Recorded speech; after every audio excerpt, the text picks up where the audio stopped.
All right, y'all, let's talk about this one. I know most of you already read this on IG and already heard about this situation here.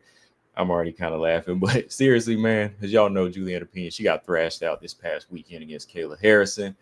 But that's not counting her out. She's still on her social media now on IG, talking that good stuff or bad stuff, in my opinion. She's already on IG, apologizing for her performance, which is fine. But her last statement she gave to the fans was, it's time to get healed up and get ready for the next fight because I'm calling dibs on the winner. That's right. Pena's trying to call dibs on the winner of Kayla Harrison and Amanda Nunes. And right away, y'all know my thoughts on that. I'm like, come on, Pena. Come on, let's be real now. Like, Pena, you got to go back to the drawing board and rethink things. And I don't mean just go back to the drawing board, back to the gym and see what went wrong, but you got to kind of talk about your fight career at this point. You know, with the way Julianna Pena has been performing in the last few fights, you see a few things. You see a lot of wear and tear. You see less improvements. You see less evolution in her. Right? You see her bringing the same thing to the table, right? And yeah, we always give her credit for the dog. I do. I give her credit for like liking the fight and want to go in there and always put her, put it all on the line. But what good is that if you're not evolving when your opponent evolves? They're always going to run through you, or they're going to figure you out easy, right? So that's just one of the things I always look at with Julianna Pena. Like, I try to give her credit for the heart. That's about it. And the jab. But outside of that, when you're calling for somebody like Nunes or Kayla Harrison again, it sounds just like this article. What they call it is delusional. And I mean, we've seen this in the past, where fighters, they think they're obligated to get that title shot, or they think that, all right, since I had the title 2 times, I can get a third title shot. But no, it's not like that. Like, there are times when you just got to go back to the drawing board and say, hey, what I'm bringing to the table, it might be enough to win the belt, but these girls are figuring me out. And that's what her corner has to tell her. Like, hey, we got to work.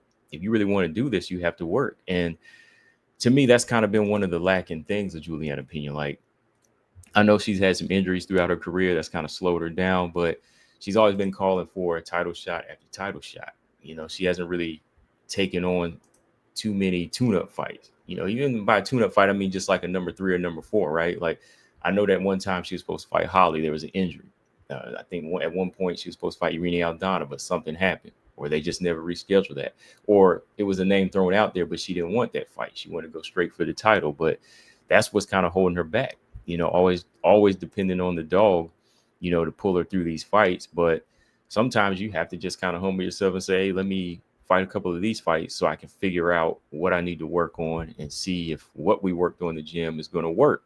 That's just what it comes down to for Pena. Because I'm looking at a resume right here. All right, let's go back to like the Nico Montano fight. Right, that was the fight she won after losing to Valentina. She won that fight. She was gone for almost a year and a half. Came back and fought GDR. Was doing okay in that fight, but again had a little hiccup. She lost.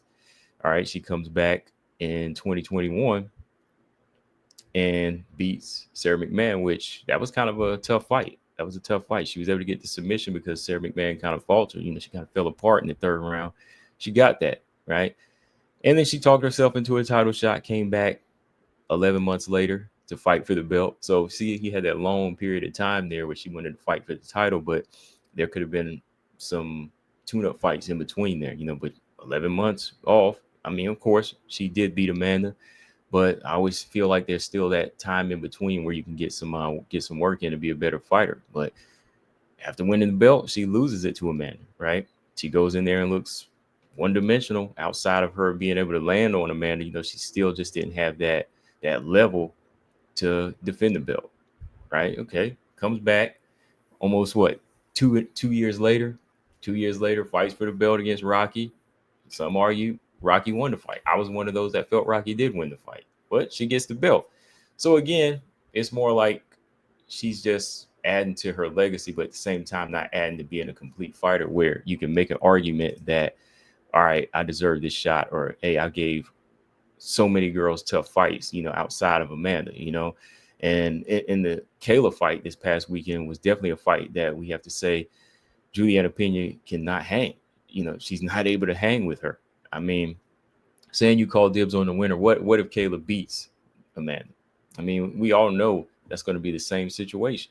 It's going to be the same exact situation. I mean, she's the one that put it out there in the interview where, she was bringing up there's weight classes for a reason, and, always bringing up the juicing allegations with Kayla Harrison. So she's kind of letting you know that she's going into the fight outgunned already. So what are you going to do? Match her in juice? I mean, we know Pena doesn't do that, but I'm just saying, like, is that what she's going to do next? I mean, to match Kayla. So why even call for that fight at this point? So, this just came along when I was going to talk about what's next for Pena as well, because I think for Julianna Pena, before she put this out, the one thing I was going to say is, she needs to go back and just fight some B's and C's, and maybe from there call it a day. Because I know in her interview like last year, she had talked about maybe having 2 or 3 more fights, pretty much lining up the Kayla fight and the Amanda fight. But at this point, I still think that the number of fights should still be the same, 2 or 3, and call it a day. But unfortunately, it's not going to be a title shot, right? I don't think she deserves any title shots at this point. So she just needs to go out, and fight some of the good fights that make sense now for her. Maybe a Rocky rematch there, or a Irene Aldana fight, like another kind of action-packed main event for UFC Fight Night between her and Irene Aldana. I mean, Eileen Perez, let's see if she still has it, by testing it against some of these girls like Perez, Norma Dumont, Jacqueline Cavalcanti. Sometimes you have to do that. Like, if you lose the belt, you need to prove to Dana and the matchmakers that, hey, I'm still a problem by beating these other girls, right? Go on another little win streak if you want to stick around. But outside of that, I mean, so much wear and tear she's faced now. I don't think she'll ever reach that level to beat Amanda Nunes in the third fight. She's never going to beat Kayla, because she's just never going to beat Kayla. And that's one fight I could say, Kayla would win 10 out of 10 times, because Julianna Pena doesn't really have a skill set that protects her from big, physically gifted fighters like that.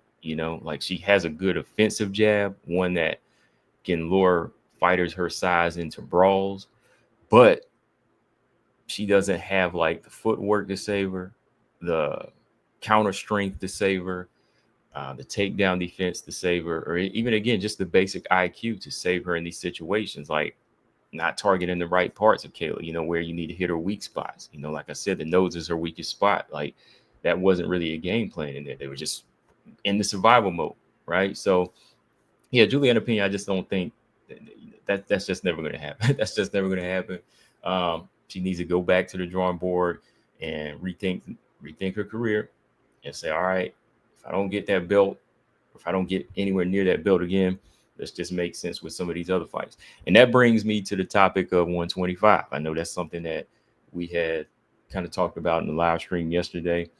I mean, my thoughts on 125, I hate to be negative, but I also think that's a bad place for Julianna Pena. I mean, Pena's already, 36, I said? Let me see. Yeah, 35. Pena's 35. Well, she'll be 36 in like a couple of months, right?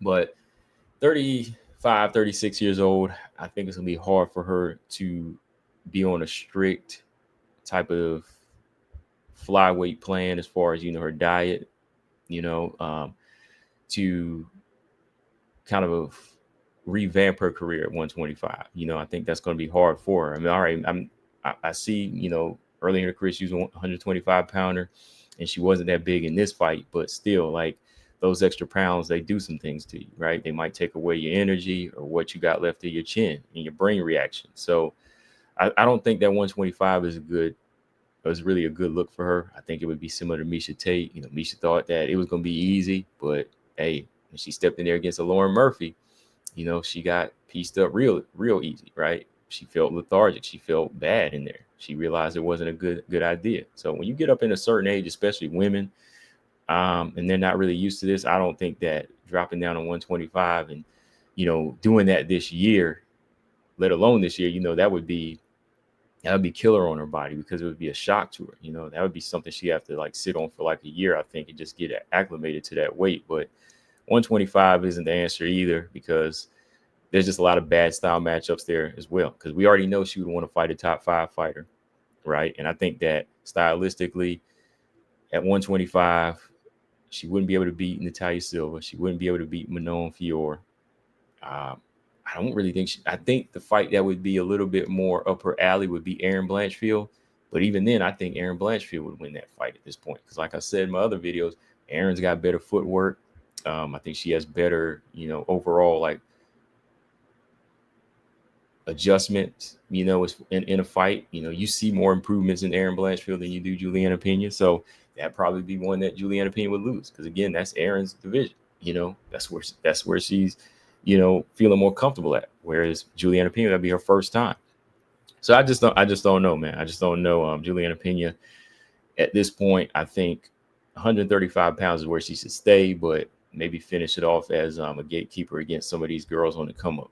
And yeah, that's about it. Because 125 wouldn't cut it. I mean, it would be fun to see Shevchenko and Pena in a rematch had it been at 135 and Pena retained the belt. But come on, 125, that's Valentina's division. All right. I just think that it might be similar to like Amanda Ebos situation. You drop that weight, be a little weak, one shot puts you down. And that's how it was going at 135. Rocky put her down.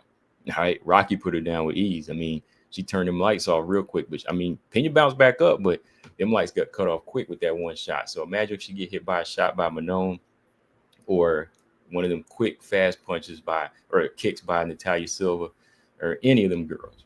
Aaron, don't even matter, right? So yeah, at this point, we all know no dibs on no Winner or Harrison Nunes. That ain't happening.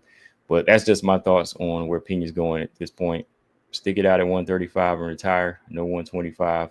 No title shot anytime soon. Combo Breaker 99. I'm out. Hit the like button and subscribe. Peace.